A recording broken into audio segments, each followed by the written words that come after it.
Jon Mutchler here, and we are definitely flying in other people's airspace today. We've left our own sandbox to talk about the NASDAQ. I know I usually talk about matters of faith or music or even local politics, but I think it's good for us, good for you, good for America that we have a place where shares of technology stocks, as well as those of innovative and emerging companies, can be bought and sold safely, easily, and efficiently. And that's what the NASDAQ is about. The NASDAQ stands for the National Association of Securities Dealers, automated quotations. There's a lot there. It used to be called the OTC, the over-the-counter.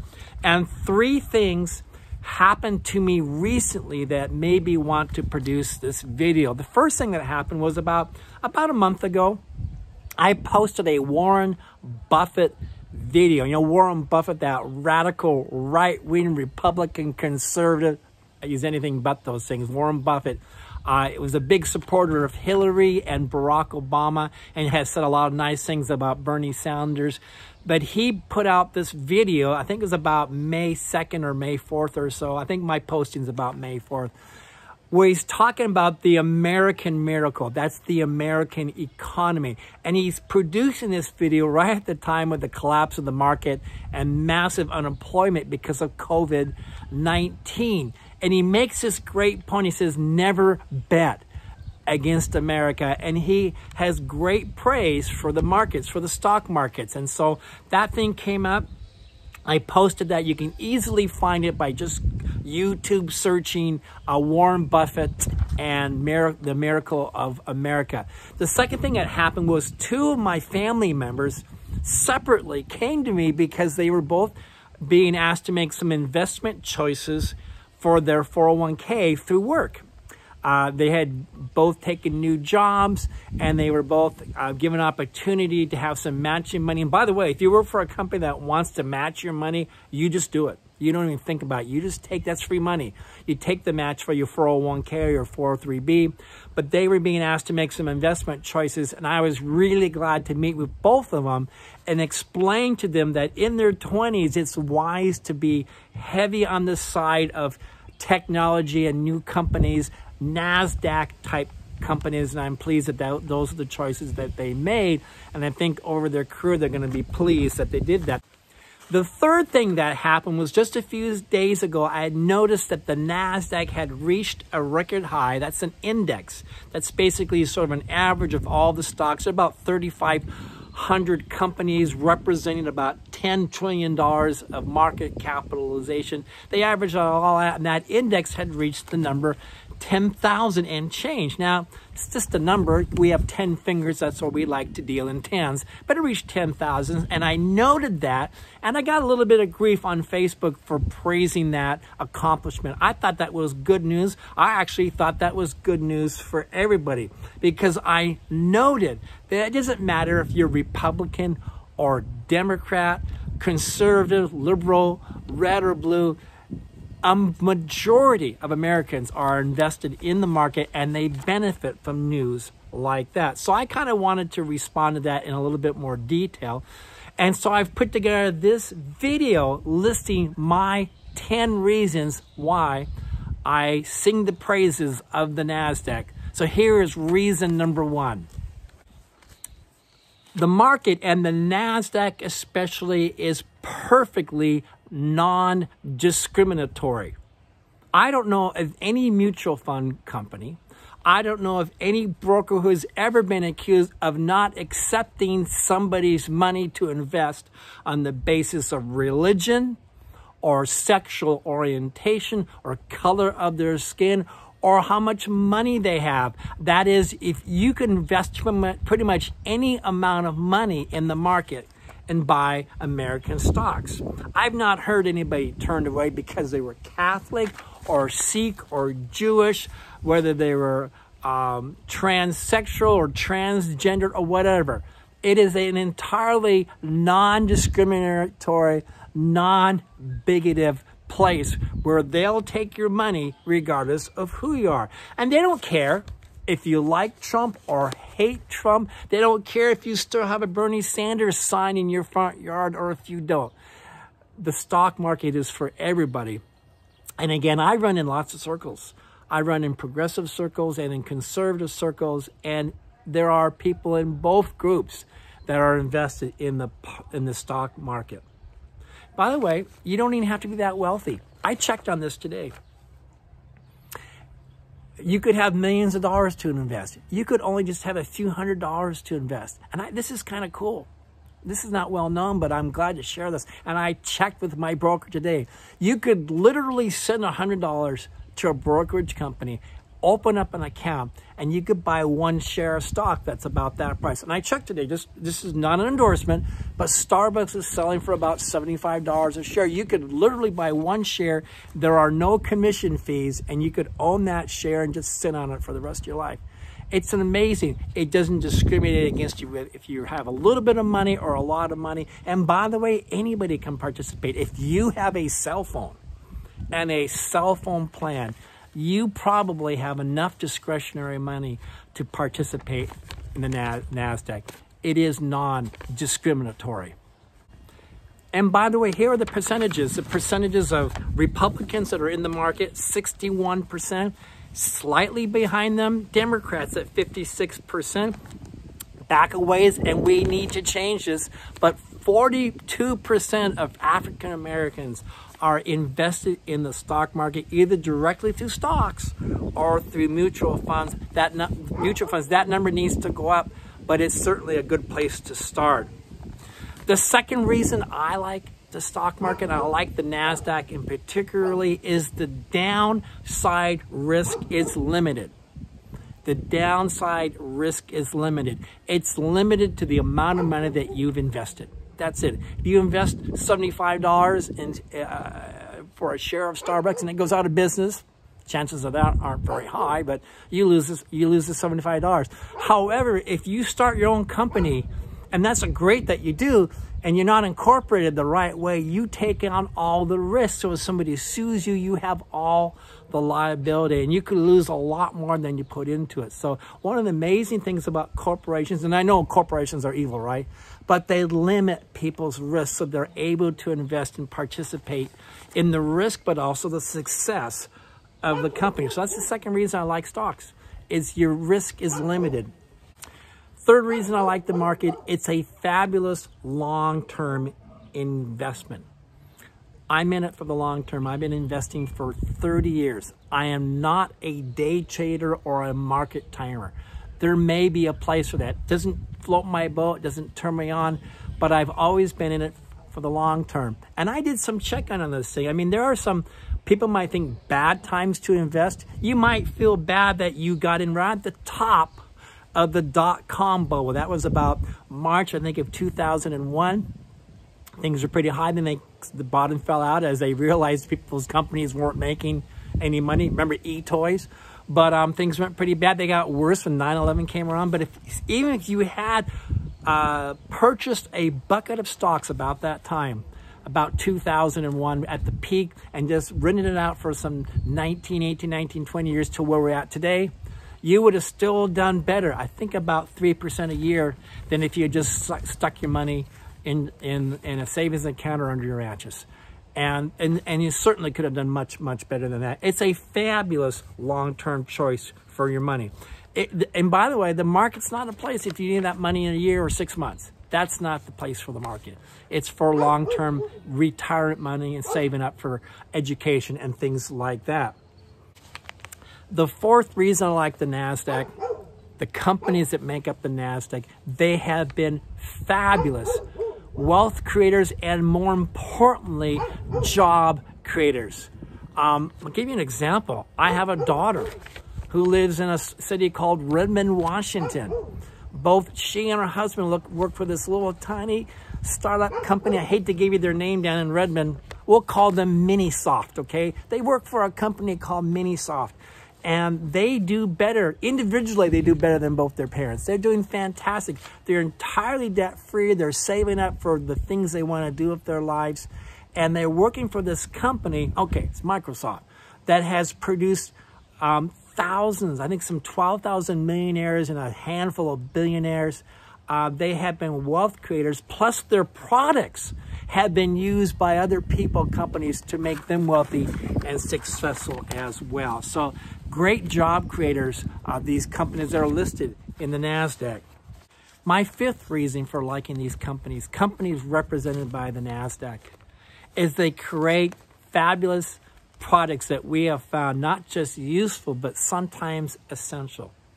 You know, I remember when I was a boy, and I was in the Boy Scouts, and I got Boy's Life, and in the back there was some advertising. You could buy stuff. I think camping stuff and interesting kind of goofy stuff. And in the fine print, you'd order this stuff, you send a check in, and it would say at the bottom, allow 4 to 8 weeks for delivery. What? I might not be alive in 4 to 8 weeks. 4 to 8. Now we're talking 4 to 8 hours with Amazon, a fabulous Seattle company that's completely changed our expectations of price and delivery and customer service.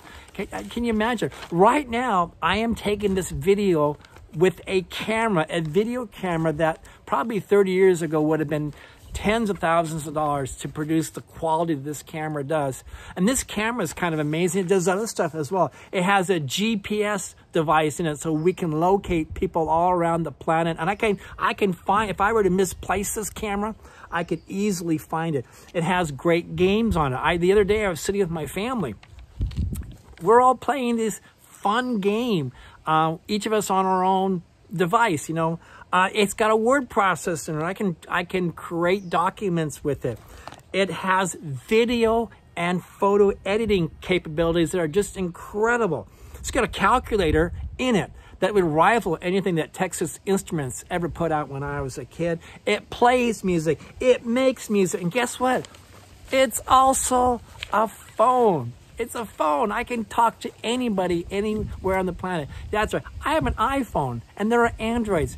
And these are fabulous products that were created by companies that started up because of financing, money that was able to come to them through initial public offerings and the selling of stock and shares.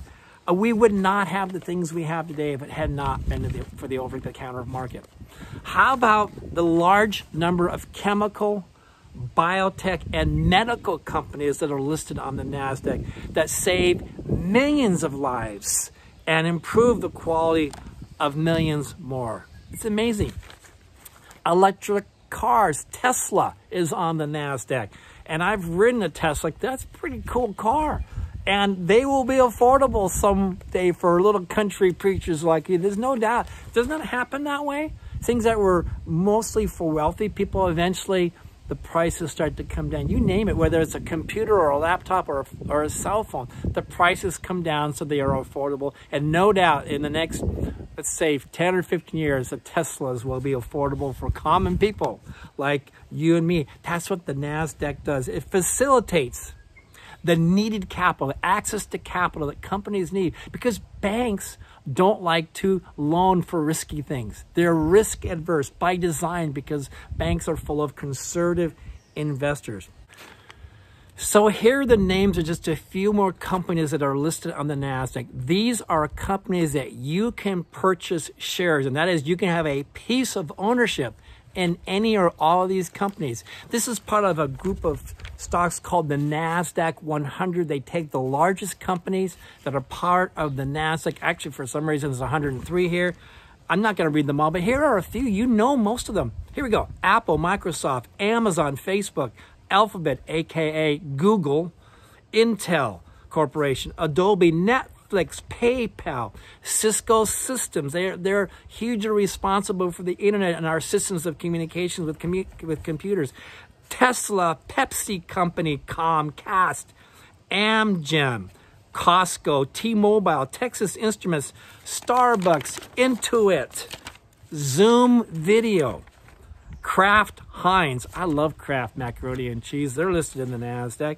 Monster Beverage, eBay, Ross Stores, O'Reilly Automotive, and PACCAR. It's a truck company that's in our state.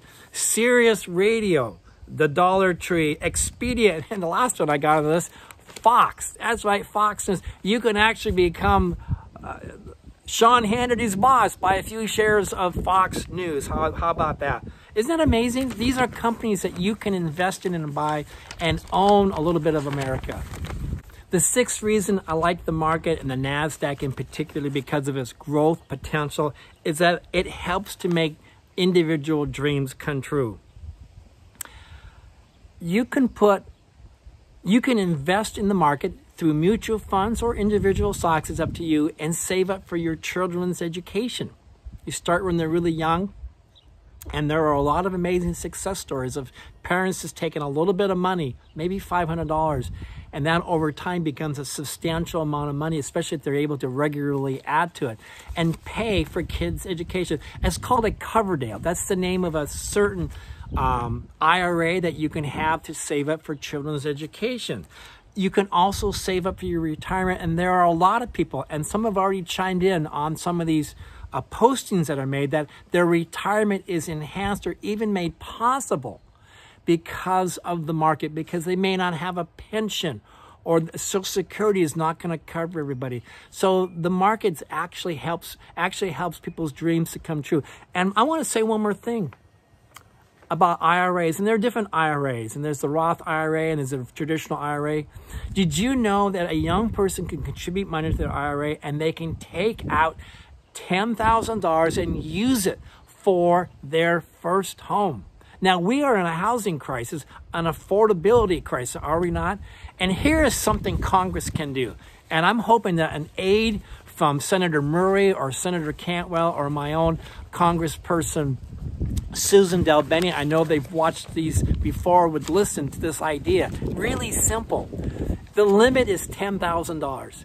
That as a young person wanted to buy their first home, they could have saved for 20 years since they were younger. That first paper route, that first job at McDonald's or Dairy King could be saving. They're allowed to take out only $10,000. That doesn't go very far. That used to be a nice down payment on a house 40 years ago. It's been limited to $10,000 since they enacted this new part of the IRS code. It's about 25 years.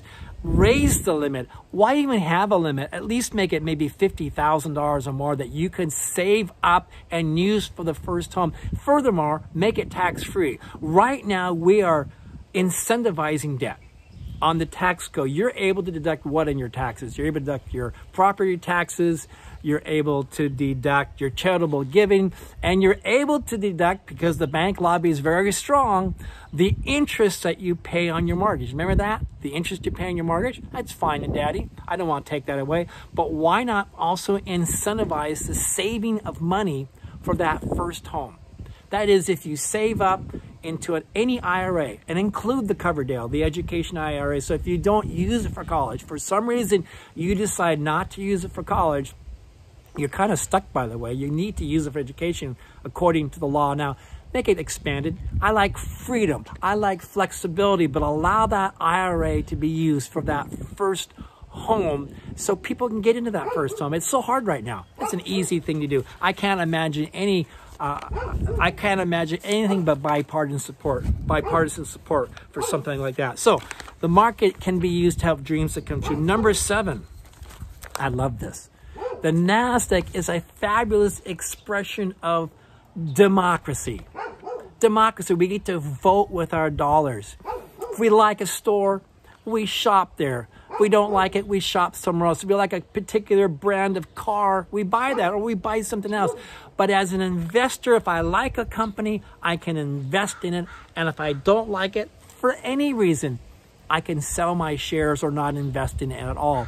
And let me just make a comment briefly here about CEO pay. That's become a big subject. I'm going to bother some of you when I say I don't care what the CEO of a company makes if I'm not on the board of that company. That's a decision the board gets to make. And if the CEO is doing a good job making the company profitable, and that should be the primary end, is good customer service, ethical customer service, but making a profit, because when profits are made, the share price will eventually follow those profits. And if a CEO is doing that, let him be rewarded. I shouldn't care. It's just horrible can I just say it? It's a sin of envy when we care about what's the salaries that executives are making. I don't care. As long as they're doing their job and they're doing it honestly and ethically and they are performing, and we can vote with, this is a democracy, we can vote with our dollars. If I've invested in the company as a shareholder, I get to vote at the annual meeting based on the number of shares that I have. So don't worry about what the executive is making. If you like the company, you know, stick with it, okay? It's a fabulous expression of democracy. The 8th reason I like the NASDAQ, it's a great predictor. It's a great predictor of the future. Think about this. When the market goes up, there are people who are putting real money, that is money either owned by individuals or by institutions which are owned by individuals. It's not government money, it's individual private money going into the market saying we believe in the future of this company or of our country. So right now we've seen a pretty strong market. There are people that are able to look past this turmoil of the race riots and protests and some of the struggles and real struggles that we have in our country now. They're able to look further down the road than COVID-19 and believe in the future of our country. If you don't believe in the future of America, you're probably not going to like the market. I am optimistic about our nation's future, and so I'm also optimistic about the market. And the market seems to have expressed that a lot lately. So again, this is people not just expressing their opinions with their mouths. They are expressing their opinions with their pocketbook. They're putting money into the market, which drives up the price. And when the market goes up, quite simply, it is an expression of a positive future. When it goes down over a significant period of time, it's a negative expression of that future. The 9th reason that I appreciate the NASDAQ and the markets in general is the philanthropy that it has produced. It has produced, yes, granted, some very, very wealthy people, but they've also become very generous. And we all, of course, know the generosity of both Paul Allen, and may he rest in peace, and Bill Gates. Bill Gates, who's committed to giving more than half of his money away. It may be more than that, I can't remember, but he has invested his money in his foundation, and he has done what he can to alleviate malaria and AIDS, HIV, polio, illiteracy, and poverty. He's done some amazing things. He has so impressed people like Warren Buffett, his bridge playing buddy Buffett. Warren Buffett admits that he doesn't know how to give money away. He's not good at philanthropy. So he says to Bill, you're good at this charity stuff. You know how to get the most bang for your buck. I'm going to let you give my money away. Isn't that a cool story? And so there are people who make a lot of money, who are doing a lot of good things in the world. You might not agree with all of them, but Gates has issued this challenge, which I think is fantastic, that those who have reached the level of success, that type of billionaire success that he has, he's encouraged them, and a number of people have taken him on to give at least half of what they've made to charities. Much better than giving it to the government. Can't you agree to that? So anyway, the NASDAQ has spawned some great philanthropy. Now, the last reason I like the NASDAQ is I love America. I love the United States. And when you buy shares in a company, an American company or a mutual fund, you're purchasing a little bit of America. Isn't that cool? You're investing in our future. You actually own a little bit of that amazing company that does things that you enjoy and want and desire. You're supporting them with your dollars, but in return, you own a little bit of that company. It's a tiny bit, but it's a fixed amount that doesn't change. And by the way, when the market goes down, you still own that same amount of that company. The share price may go down, but you still have the same percentage, as small as it might be, of that company. So one of the coolest things about the market, the over-the-counter market, the NASDAQ, is it allows us all to have a little bit of ownership in our country and to have skin in the game to cheer its success. So anyway, I'm bullish on America, And I'm glad that you watched. I hope you learned something today. And please do your own research. Do not just go out and buy a bunch of stocks or mutual funds. You need to do your research. There's a lot of great stuff online. One quick tip. The library, the public library system here in Whatcom County, the Whatcom County Library System carries Value Line. It's a terrific resource tool for looking up companies that gives you their historical perspective as well as their prospects. Value Line's free, doesn't cost you anything. And with that, I'm going to say goodbye and thank you for watching today, and happy investing.